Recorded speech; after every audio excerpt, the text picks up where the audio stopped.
Correspondência entre o Evangelho do dia e a obra O Evangelho como me foi revelado, de Maria Valtorta. Em nome do Pai, do Filho, do Espírito Santo. Amém. Vinde, Espírito Santo, vinde por meio da poderosa intercessão do Imaculado Coração de Maria, vossa amadíssima esposa e nossa mãe. Amém. Pai nosso que estais nos céus, santificado seja vosso nome. Venha a nós o vosso reino. Seja feita a vossa vontade, assim na terra como no céu. O pão nosso de cada dia nos dai hoje. Perdoai-nos as nossas ofensas, assim como nós perdoamos a quem nos tem ofendido.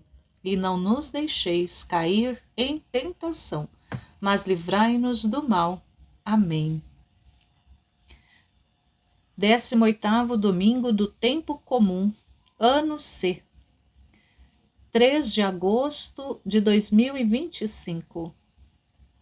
Antífona da entrada. Vinde, ó Deus, em meu auxílio. Apressai-vos, ó Senhor, em socorrer-me.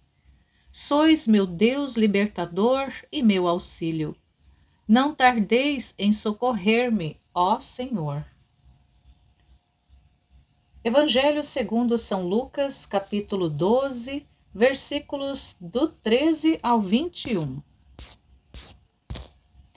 Naquele tempo, alguém do meio da multidão disse a Jesus: Mestre, dize ao meu irmão que reparta a herança comigo.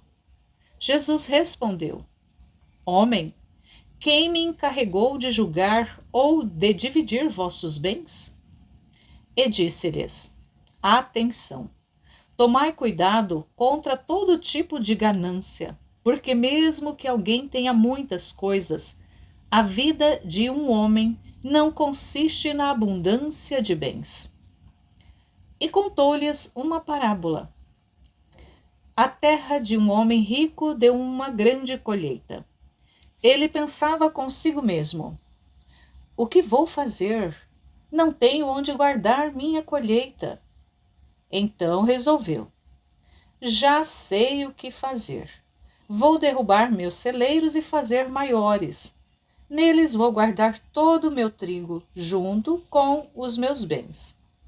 Então poderei dizer a mim mesmo: Meu caro, tu tens uma boa reserva para muitos anos. Descansa, come, bebe, aproveita. Mas Deus disse-lhe: Louco! Ainda esta noite pedirão de volta a tua vida. E para quem ficará o que tu acumulaste? Assim acontece com quem junta tesouros para si mesmo, mas não é rico diante de Deus. Palavra da salvação. Glória a vós, Senhor. Correspondência com o Evangelho como me foi revelado, de Maria Valtorta, capítulo 276, parágrafos do 1 ao 6. 10 de setembro de 1945. Jesus está sobre uma das colinas da margem ocidental do lago. A seus olhos se mostram as cidades e os povoados espalhados pelas beiras de um e de outro lado. Mas, exatamente ao pé da colina estão Magdala e Tiberíades. A primeira com o seu bairro de luxo, com os seus muitos jardins, claramente separados das pobres casas dos pescadores, dos camponeses e das pessoas comuns, por uma pequena torrente, agora completamente seca. A outra é esplêndida em todas as suas partes. É uma cidade que não sabe o que é miséria e decadência, e se ri, toda bela e nova, exposta ao sol, defronte ao lago. Entre uma e outra cidade são cultivadas hortas, poucas, mas bem cuidadas, a partir da pequena planície. Depois crescem as oliveiras que tomam conta das colinas. Por trás das costas de Jesus, se olharmos deste cume, vê-se a selada do Monte das Bem-aventuranças, a cujos pés está a estrada mestra, que do Mediterrâneo vai até Tiberíades. Talvez por causa desta vizinhança de uma estrada mestra é que Jesus terá escolhido este lugar, ao qual podem chegar as pessoas vindas de muitas localidades da beira do lago ou da Galiléia interior, e de onde, à tarde, é fácil voltar para as casas, ou encontrar hospedagem em muitos pontos. O calor aqui também é mais temperado por causa da altitude e por causa das árvores de tronco alto, que no cume tomaram o lugar das oliveiras. Há de fato muita gente, além dos apóstolos e dos discípulos. São pessoas que precisam de Jesus para obterem saúde ou para pedir conselhos. Uns vieram por curiosidade, outros foram levados por amigos, ou apenas por imitação. De qualquer modo, são muitos. A estação já não é da canícula, mas agora está mudada para uma agradável amenidade de outono, que convida mais do que nunca quem quiser ir em peregrinação à procura do Mestre. Jesus já curou os doentes e já falou ao povo, e certamente terá exposto o tema das riquezas injustas e do desapego delas, que é necessário a todos para ganharem o céu, mas indispensável para os que querem ser seus discípulos. Agora ele está respondendo à pergunta de um e de outro dos discípulos ricos, que estão um pouco perturbados com este assunto. O escriba João diz: devo então destruir o que tenho, despojando os meus familiares do que é deles? Não. Deus te deu bens. Faze que eles sirvam à justiça. Serve-te deles com justiça, isto é, atende com eles às necessidades de tua família. É o teu dever. Tratar humanamente os servos é caridade. Ajuda os pobres, acode às necessidades dos discípulos pobres. Então, as riquezas não te servirão de tropeço, mas de ajuda. Depois, falando a todos, diz: em verdade, eu vos digo que o mesmo perigo de perder o céu por amor das riquezas pode tê-lo também até o discípulo mais pobre, se, tendo se tornado meu sacerdote, faltar com a justiça ou pactuar com o rico. Quem é rico ou mau muitas vezes tentará seduzir-vos com donativos, para que estejais de acordo com o seu modo de viver e com o seu pecado. E haverá entre os meus ministros os que cederão à tentação dos presentes. Não deve ser assim. Que o Batista vos ensine. Realmente nele, ainda que não fosse juiz nem magistrado, havia a perfeição do juiz e do magistrado, como é indicada pelo Deuteronômio. Tu não farás acepção de pessoas, não aceitará presentes, porque eles tornam cegos os olhos dos sábios e mudam as palavras dos justos. Muitíssimas vezes o homem deixa que lhe embotem o fio de espada da justiça, pelo ouro que um pecador passa por cima dele. Não, isso não pode ser. Sabeis ser pobres, sabei saber morrer, mas nunca pactuar com a culpa, nem mesmo com a desculpa de querer usar aquele ouro em benefício dos pobres. É um ouro maldito e não lhes faria nenhum bem. É ouro de compromisso infame. Vós sois constituídos discípulos para serdes mestres, médicos e redentores. Que seríeis de vós, tornasseis cúmplices no mal por algum interesse?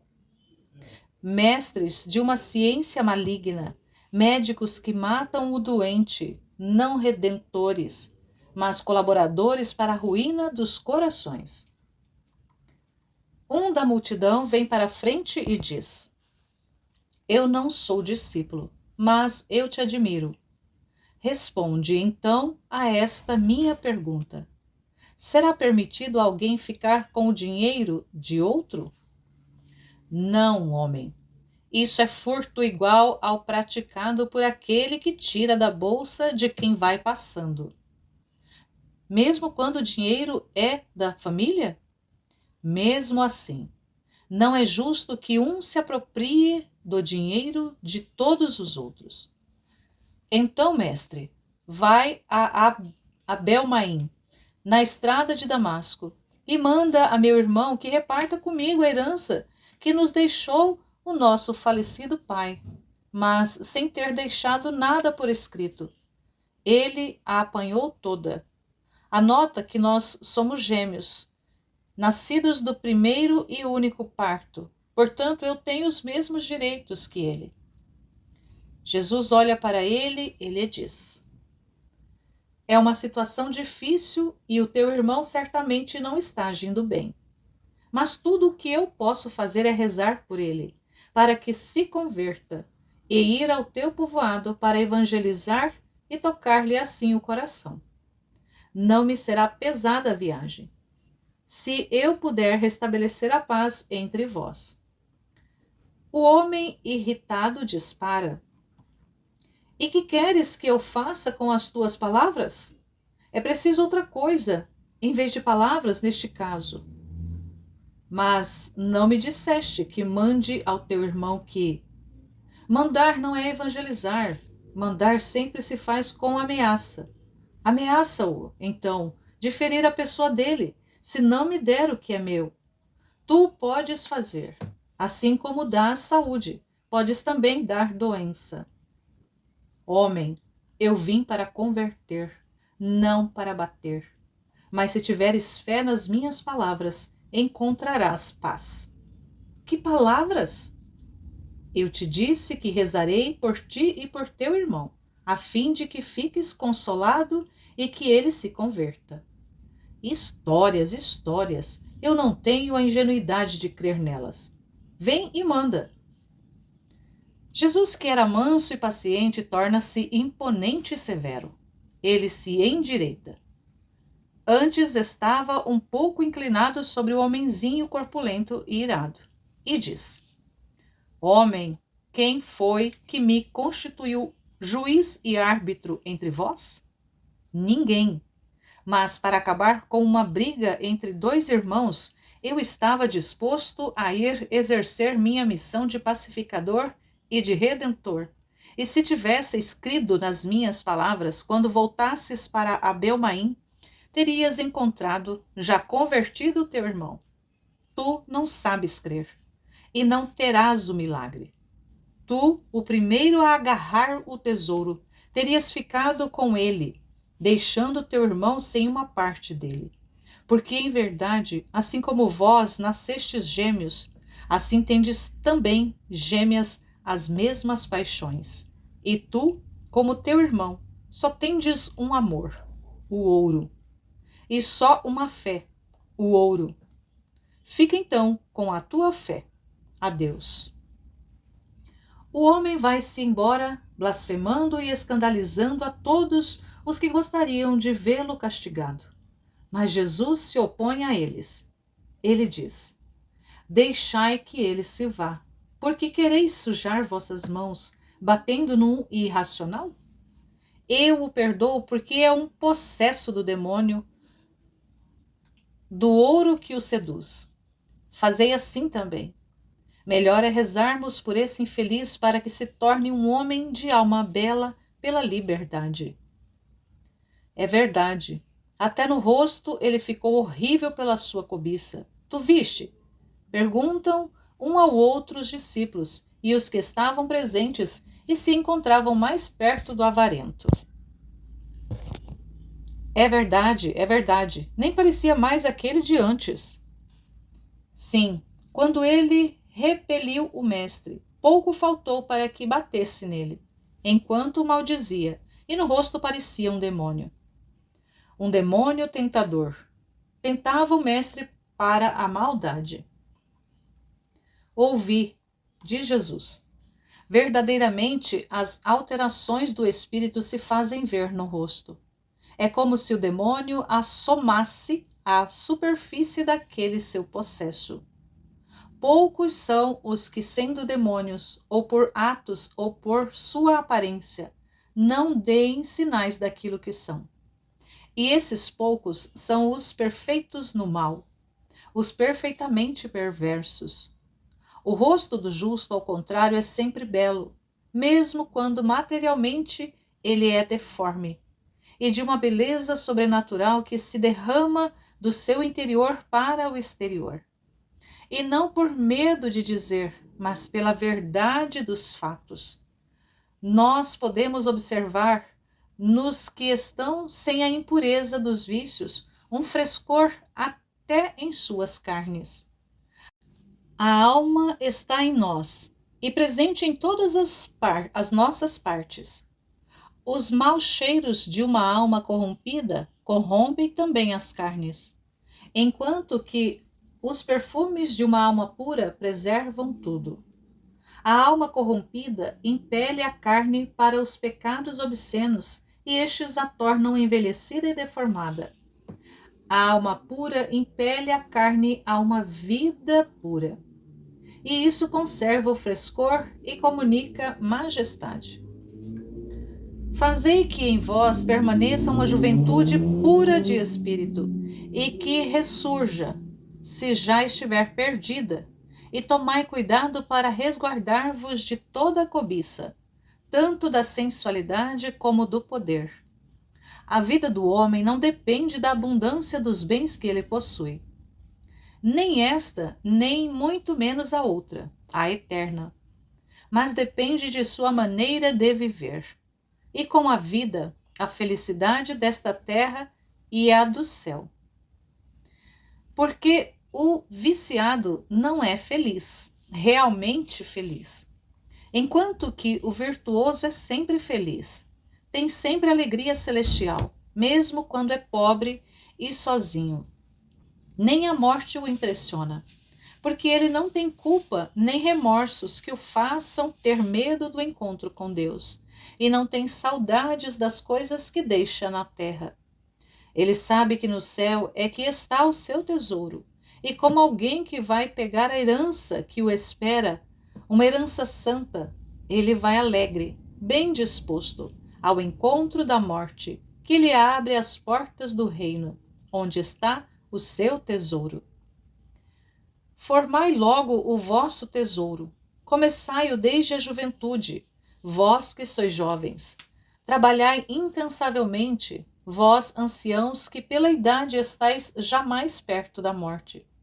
Mas, posto que a morte tem um prazo desconhecido, e muitas vezes chega para o menino antes de chegar para o velho, não fiqueis adiando o trabalho de formar para vós um tesouro de virtude e de boas obras para a outra vida, a fim de que a morte não vos pegue, sem que tenhais posto no céu um tesouro de merecimentos. Muitos são os que dizem: ó, eu sou jovem e forte. Por enquanto quero gozar nesta terra. Depois me converterei. Que grande erro! Ouvi esta parábola. As terras de um homem rico haviam produzido muito. Ele havia feito uma colheita imensa. Pôs-se ele então a contemplar toda aquela riqueza, os montes de cereais sobre os seus campos e terreiros, e não tendo mais lugar nos celeiros, precisava colocar a colheita sob terreiros provisórios e até nos quartos de sua casa. Então ele disse: eu trabalhei como um escravo, mas a terra não me decepcionou. Trabalhei e consegui uma colheita que vale por 10. E agora preciso descansar por outras 10. Como vou fazer para guardar toda esta colheita? Vendê-la? Eu não quero, porque seria obrigado a trabalhar para ter uma nova colheita no ano que vem. Eu vou fazer o seguinte: vou desmanchar os meus celeiros e farei outros bem maiores, que possam caber todas as colheitas, todos os meus bens. Depois eu direi a mim mesmo: Desperta, homem. Tens garantido agora a posse de muitos bens e por muitos anos. Descansa então, come, bebe, regala-te. Aquele homem, como muitos outros, não fazia diferença entre o corpo e a alma. Misturava o que é sagrado com o que é profano. Porque, na verdade, a alma não se regala nas glutonarias, nem no ócio. E aquele homem, como muitos outros, depois de ter feito a primeira boa colheita nos campos do bem, logo parou, achando que já tinha feito tudo. Mas não sabeis vós que, uma vez posta a mão ao arado, é preciso que quem assim fez persevere durante 10, 100 anos, enquanto durar esta vida, porque ficar parado é um delito contra nós mesmos, pois com isso deixamos de dar valor a uma glória maior. E isso é voltar atrás, pois quem para quase sempre não só deixa de ir para frente, mas fica para trás. O tesouro do céu deve aumentar o amor de ano em ano, para que seja realmente bom, visto que a misericórdia vai ser benigna até para com quem teve poucos anos para formar o seu tesouro. Mas ela não será cúmplice dos preguiçosos, que têm longa vida e trabalham pouco. Há de ser um tesouro em contínuo aumento. E se ele não for mais um tesouro frutífero e ficar inerte, isso irá em detrimento da paz já preparada no céu. Deus disse ao estulto: homem estulto, que confundes o corpo e os bens da terra com o que é espiritual, e de uma graça de Deus fazes um mal.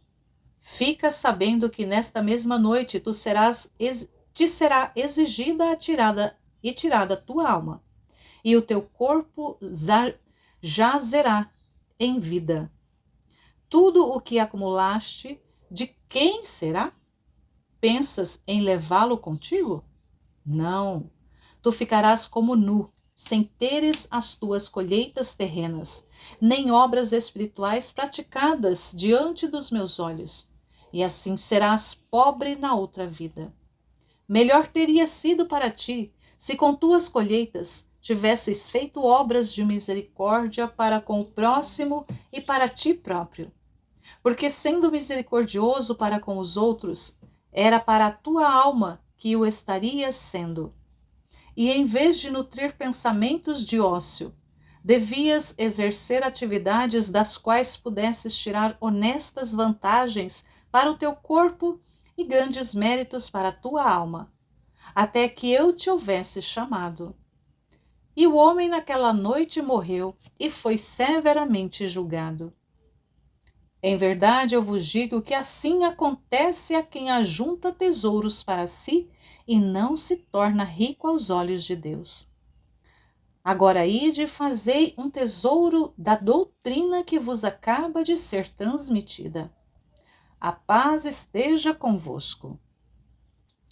E Jesus, tendo abençoado, vai se afastando dali, indo para um ponto bem fechado do bosque, com os apóstolos e discípulos, para tomarem alimento e descanso. Louvado seja nosso Senhor Jesus Cristo e sua Mãe Maria Santíssima, para sempre sejam louvados. Em nome do Pai, do Filho e do Espírito Santo. Amém.